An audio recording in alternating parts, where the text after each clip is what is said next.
Today I'm going to show you how to sharpen your chef's knife with a whetstone. So it's important to know what kind of knives can be sharpened with a whetstone. Today I'm going to be sharpening a stainless steel knife that has a straight edge. So that's what I mean. Serrated knives should not be sharpened using a stone. There are specific types of sharpening tools for serrated edges, and I'm not a professional at what those are.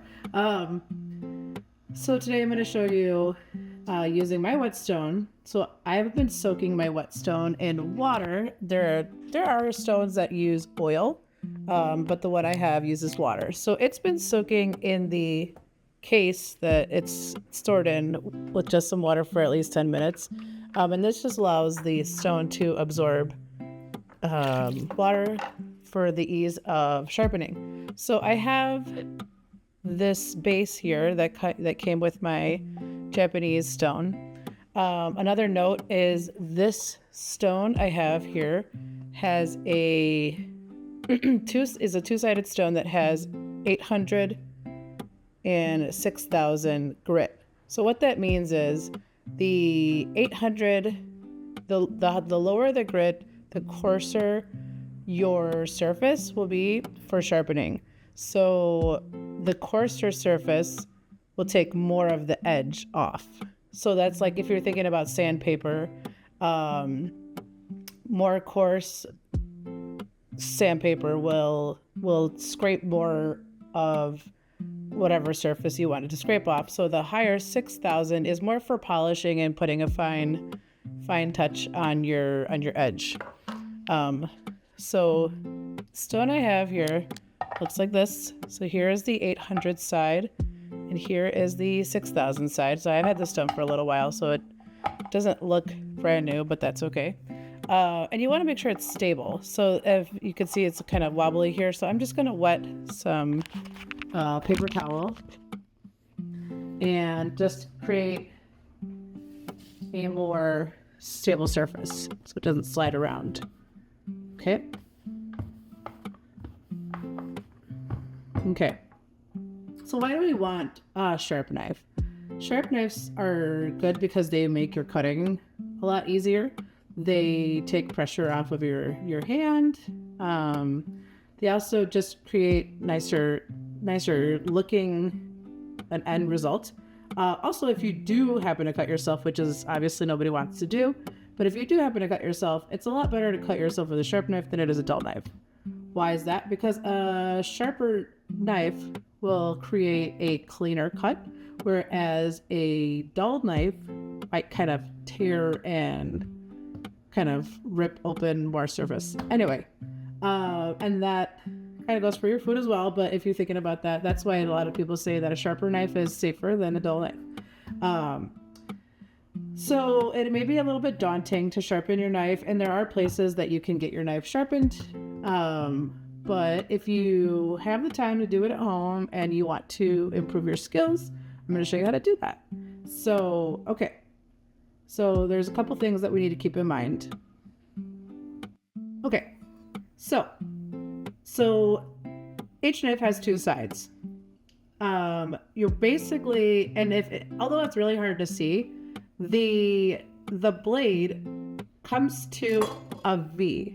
So it comes to a point at the bottom, and that's the part that is sharp that you use to cut food. So what you're trying to do is basically smooth down one side of that blade of that V, and then smooth down the other side of that V equally for it to make a nice fine point, if that helps you visualize what the objective is. So therefore you need to do both sides of the knife, and preferably equally, and preferably at the same, or as close as you can, the same angle. So we're going to start from the tip all the way down to the base here, and we're going to start at the bottom of our stone. So I'm going to start by placing my fingers in the middle so it holds it in place, but also doing an angle which is about I don't know, 15 degrees maybe. I'm not great with the dimensions here. But okay, so we're gonna start at the tip and go through to the heel of the knife. You can see I'm putting the pressure, a little bit of pressure with my fingers, but also angling it to glide on the top of the surface of the stone. So I'm going to try to do the different angle here to help see that better. So we're starting here, the edge, and then we're going to I'm just kind of lifting up so that you can kind of see here the base or the heel of the knife and taking it all the way through. So I'm going to take a couple strokes.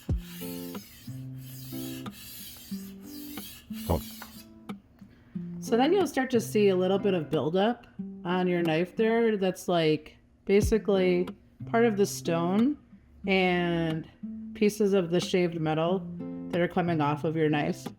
And you can also, if you look really closely, the edge of the knife gets a shiny appearance, and that shows that it's being sharpened. So if you're trying to see if you're doing a uniform job at sharpening, you can kind of see where it's shiny at the edge there to see if you've sharpened it equally on all sides. I'm gonna just actually wet my stone a little bit because it looks like it's getting a little dry. You could also soak it for longer as well if needed. But that's just to keep it moving. And the other thing is, remember when we talked about that V? So the metal, if you're again thinking of the V, the metal from one side is being sharpened and creates what's called a burr on one side. So like a little ridge of metal on the other side. So then to smooth that other side down to get that perfect shape, we're going to do this other side.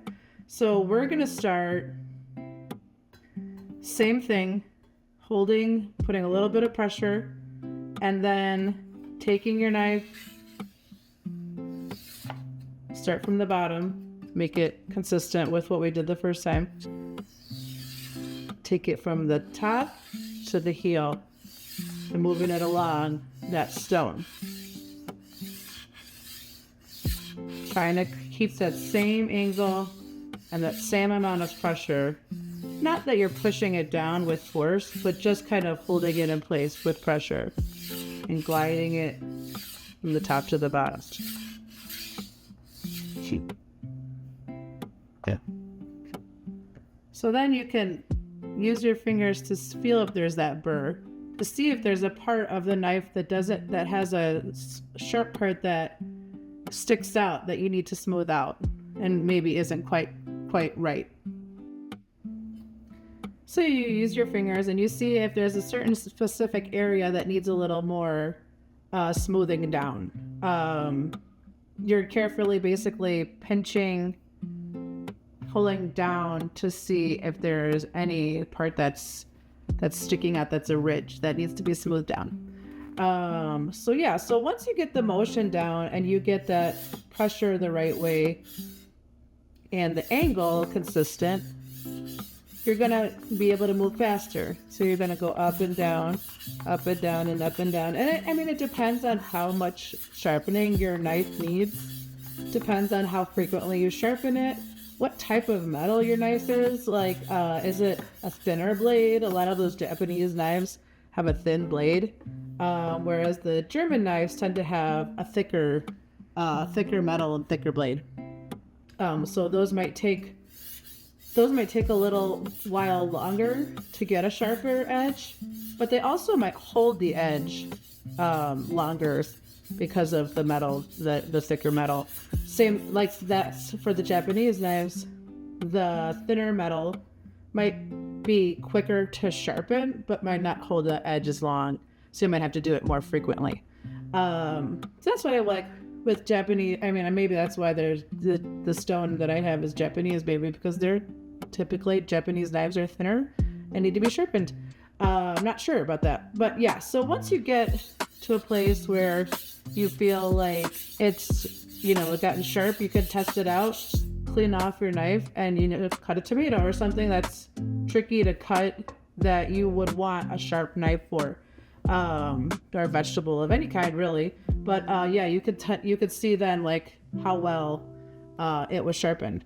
The other thing that's nice to have is a steel or a knife steel to run it across, that basically takes off any additional stray metal parts that may be loose, and to just get it nice and clean and a finer smooth surface. So the way that you do this is the safer way is to hold it down, and then again with that angle, you're gonna strike it along one side and then the other,